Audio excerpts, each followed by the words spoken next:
नमस्कार, स्वागत है आपका आधा दिन पूरी खबर में। मैं हूं सनी गंगासागर आपके साथ में। मैं हूं आपके साथ राजश्री थवाई। तो चलिए बात कर लेते हैं कुछ अहम खबरों की। तो छत्तीसगढ़ में राष्ट्रीय रोवर रेंजर जम्बूरी को लेकर सियासत तेज हो गई है और इसको लेकर स्कूल शिक्षा मंत्री गजेंद्र यादव ने INS 24/7 से खास बातचीत की है। गजेंद्र यादव ने कहा है कि जम्बूरी कार्यक्रम को अभी स्थगित नहीं किया जा सकता है। भारत स्काउट गाइड के चीफ कमिश्नर से इस बारे में बात हुई।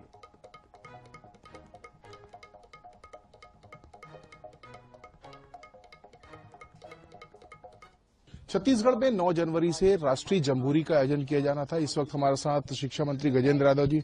जम्बूरी को लेकर तरह तरह की बातें आ रही। सबसे पहले ऊहापोह की स्थिति तो इस बात को लेकर कि होगा कि नहीं होगा, मंत्री जी क्या कहेंगे? देखिए, कहीं कोई ऊहापोह की स्थिति नहीं है। कल राज्य मुख्य आयुक्त ने एक पत्र जारी किया है प्रेस मीडिया को कि ये कार्यक्रम 9 से 13 होगा और आज भारत स्काउट गाइड खुद प्रेस कॉन्फ्रेंस करने वाला है कि हम कार्यक्रम करेंगे। 5,500 से ज्यादा बच्चे कल पहुंच चुके हैं। देश भर के बच्चों का आना तय हो गया। तैयारी लगभग उनकी पूरी स्थिति में है। इसमें कहीं कोई ऊहापोह की स्थिति नहीं है। और रहा सवाल जो तथाकथित पत्र के बारे में आप जो कह रहे हैं, इस संबंध में जैसी पत्र हमारे ध्यान में है, हमने स्काउट गाइड को कहा है, स्टेट को, कि आप नेशनल से अनुमति ले लीजिए, उसकी पुष्टि कर लीजिए। तो नेशनल चीफ कमिश्नर ने कल हमारे स्टेट चीफ कमिश्नर को फोन करके कहा कि पूरी तैयारी हो गई है, देश भर के बच्चे आ रहे हैं, बच्चों का रिजर्वेशन हो गया है और अभी एट ए टाइम में जम्बूरी को कैंसिल करना उचित नहीं होगा, ऐसा उनका कहना है। और उस संबंध में आज भारत स्काउट गाइड जम्बूरी स्थल पे एक प्रेस कॉन्फ्रेंस खुद करने वाली है। बृजमोहन जी की चिट्ठी के बाद में असमंजस की स्थिति निर्मित हुई। क्या संवादहीनता की स्थिति रही कि कोई बातचीत नहीं हो पाई? चूंकि अभी लगातार माननीय भैया दिल्ली में है, मैं जब कल अब ये माननीय जी की चिट्ठी है कि कौन किसकी है तो हम कह नहीं सकते। चिट्ठी के बाद मैंने उनसे निवेदन किया कि भैया कहा, तो उन्होंने कहा मैं तो दिल्ली हूँ।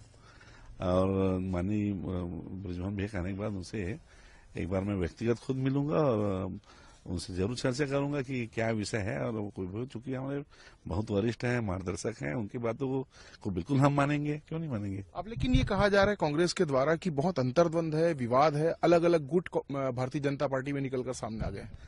अब कांग्रेस जो उनकी पार्टी में चलता है उस पर पार्टी को हमारे से लेकर चल रहे हैं, ऐसी कोई बात नहीं है। कोई गुटबाजी, कोई अंतरकलह? काहे गुटबाजी, काहे अंतर कर रहे हैं? हम सब एक परिवार हैं, परिवार के हिसाब से हम सब बात करते हैं। ये गजेंद्र यादव जी जिनका कहना है कि गुटबाजी, अंतरकलह, अंतर्द्वंद जैसी कोई स्थिति नहीं है और जम्बूरी का जो है वो बेहतर ढंग से होगा और अब इसकी जो तैयारियां हैं वो की जा रही है। बृजमोहन अग्रवाल से विवाद का जहां तक विषय, तो उनसे स्वयं जाकर मुलाकात करेंगे। कैमरामैन इकराम कुरैशी के साथ गौरव शर्मा, INS 24/7 रायपुर। तो सुकमा में 26 नक्सली लाल आतंक का साथ छोड़कर समाज की मुख्य धारा में शामिल हो गए हैं। इन सभी पर 64 लाख रुपए का इनाम था। सरेंडर करने वाले नक्सलियों में 7 महिला नक्सली भी शामिल हैं। तो आत्मसमर्पित माओवादी PLGA बटालियन, दक्षिण बस्तर डिवीजन, मार डिवीजन व AOB क्षेत्र में ये लोग सक्रिय थे और सुकमा मार क्षेत्र में सीमावर्ती ओडिशा के कई बड़ी वारदातों में ये लोग शामिल रहे हैं। आपको बता दें, केंद्र सरकार ने 31 मार्च 2026 नक्सली खात्मे की डेडलाइन तय की है। तो इसको देखते हुए लगातार नक्सली भी अब सरेंडर कर रहे हैं क्योंकि डेडलाइन पास है। ऐसे में उनके पास विकल्प नहीं है। जाहिर सी बात है, अब सरेंडर करने वाले नक्सलियों की संख्या लगातार बढ़ती जा रही है।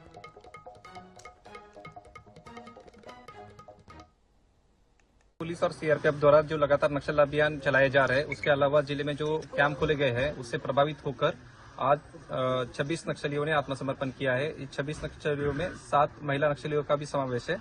इन 26 नक्सलियों पे 64 लाख का इनाम घोषित किया गया है। जो नक्सली आत्मसमर्पित किए हैं उसमें PLGA बटालियन नंबर 1, उसके अलावा प्लाटून नंबर 4 कमांडर दक्षिण बस्तर डिवीजन, उसके अलावा कंपनी नंबर 3, कंपनी नंबर 7 जो नक्सलियों की विविध संगठन है, उन संगठनों की ये नक्सली है। इस मौके पे मैं सभी नक्सलियों से ये अपील करना चाहता हूं कि जल्द से जल्द आत्मसमर्पण करके छत्तीसगढ़ शासन की जो पुनर्वासित नीति है उसका लाभ उठाएं। सरकारी कॉलेज के हॉस्टल की दुर्दशा की खबरें अब आम हो गई है। हम बात कर रहे हैं सीहोर के सरकारी डॉक्टर अंबेडकर ITI कॉलेज के महिला हॉस्टल की, जहां खाने में इल्लियां निकलने से छात्राओं में हड़कंप मच गया। तो थाली में खाने में मरी हुई इल्लियां देखकर छात्राओं ने जमकर हंगामा किया है और छात्राओं का यह सीधा आरोप है कि हॉस्टल में मिलने वाले खाने की गुणवत्ता बेहद खराब है।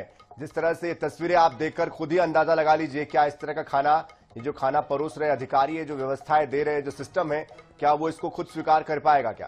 तो इल्लिया कॉकरोच यहां पर निकलना ये आम बात है, ये छात्राएं कह रही है। उनका दावा है कि हॉस्टल का वाटर कूलर भी जो है वो कई महीनों तक साफ ही नहीं होता है।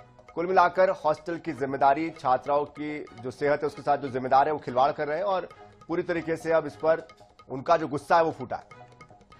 तो जब कॉलेज के प्राचार्य से बात करने की कोशिश की गई तो वो सवालों के जवाब देने के बजाय बहाने बनाते हुए नजर आए। लेकिन तस्वीरें आपके सामने हैं, तस्वीरें देखकर आप अंदाजा लगा सकते हैं किस तरह से यहां पर छात्राओं की सेहत के साथ खिलवाड़ हो रहा है।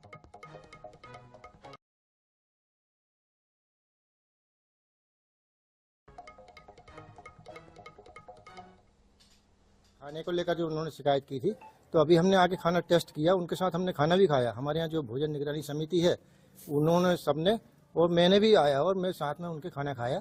खाना बढ़िया है। बच्चे भी, आप बच्चों से भी डायरेक्ट पूछ सकते हैं कि खाना कैसा आया, ठीक है ना। और हम पर आगे भविष्य में भी निगरानी, भोजन निगरानी समिति जो है उसको हमने निर्देश दे रखे हैं कि कभी भी खाना खराब आए तो तुरंत रिपोर्ट करें, ताकि हम जो भोजन सप्लाई करता है उनके खिलाफ कार्रवाई भी कर सके, है ना।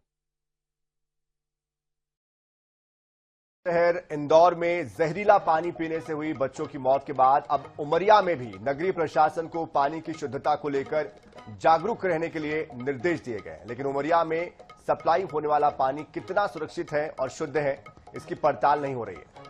तो टैंक के भीतर गंदगी जो है वो नगर पालिका और पीएचई विभाग की लापरवाही को दिखा रहा है। जगह जगह पर सीवेज और पाइपलाइन के माध्यम से नालियों और सड़कों की गंदगी लोगों के घरों तक पहुंचकर धीरे धीरे जहर का काम कर रही है। मीडिया की पड़ताल के बाद नगर पालिका की पूरी टीम फिल्टर प्लांट पहुंची।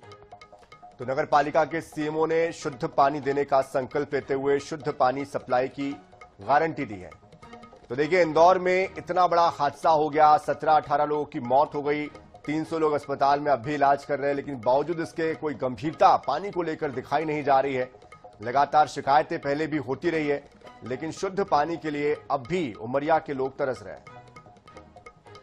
जैसा कि आपने बताया, जो इंदौर की घटना को लेकर हम लोग पूरी तरह से सतर्क हैं और अपने अधीनस्थ स्टाफ को ये निर्देशित किया गया है किसी प्रकार की गंदे पानी की शिकायत पर त्वरित कार्रवाई के लिए, साथ ही जो लीकेज हैं जगह जगह उन पे भी लगातार उसमें कार्रवाई करके उसको सुधार के लिए निर्देशित किया गया है।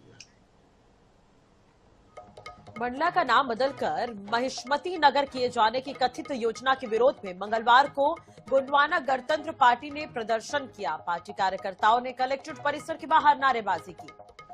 तो इसे गोंडवाना के इतिहास, आदिवासी अस्मिता, सांस्कृतिक विरासत, धरोहर को लेकर एक हमला बताया गया है।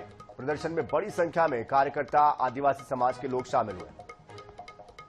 तो आपको बता दें कि गोंडवाना गणतंत्र पार्टी के नेताओं का कहना है कि मंडला केवल एक जिला या शहर का नाम नहीं है, बल्कि ये गोंडवाना की ऐतिहासिक राजधानी रहा है और आदिवासी स्वाभिमान का प्रतीक है। तो साथ साथ पार्टी ने चेतावनी भी दे दी है कि अगर भविष्य में नाम परिवर्तन को लेकर कोई भी कदम उठाया जाता है तो आंदोलन को और ज्यादा तेज और उग्र किया जाएगा।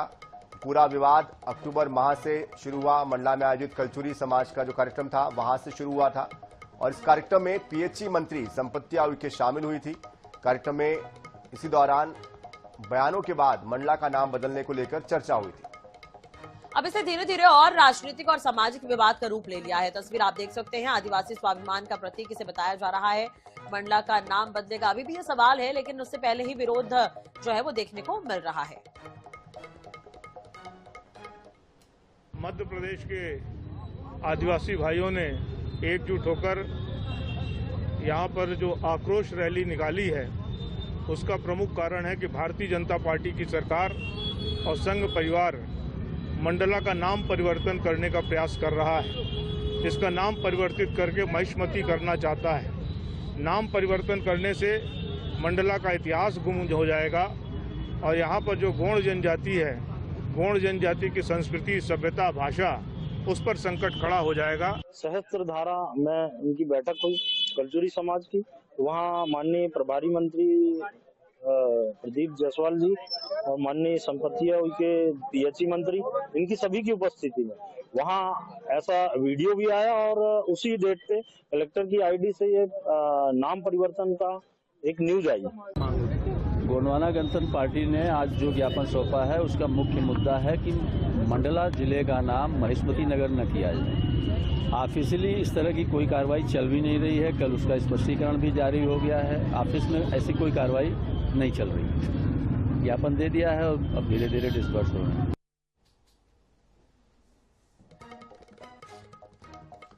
केंद्रीय कृषि मंत्री शिवराज सिंह चौहान ने भेरुंदा में मोहनलाल शिशिर बस स्टैंड का लोकार्पण किया है और यह बस स्टैंड 1,86,00,000 रुपए की लागत से बनकर तैयार हुआ है। डिजिटल सुविधायुक्त मध्य प्रदेश का पहला आधुनिक बस स्टैंड यह है। लोकार्पण कार्यक्रम में विधायक रमाकांत भार्गव, नगर परिषद अध्यक्ष मारुति शिशिर, स्थानीय जनप्रतिनिधि और बड़ी संख्या में नगरवासी मौजूद रहे। केंद्रीय कृषि मंत्री शिवराज सिंह चौहान ने बस स्टैंड की आधुनिक संरचना और सुविधाओं की सराहना करते हुए भेरुंदा के विकास की दिशा में एक महत्वपूर्ण कदम इसे बताया है।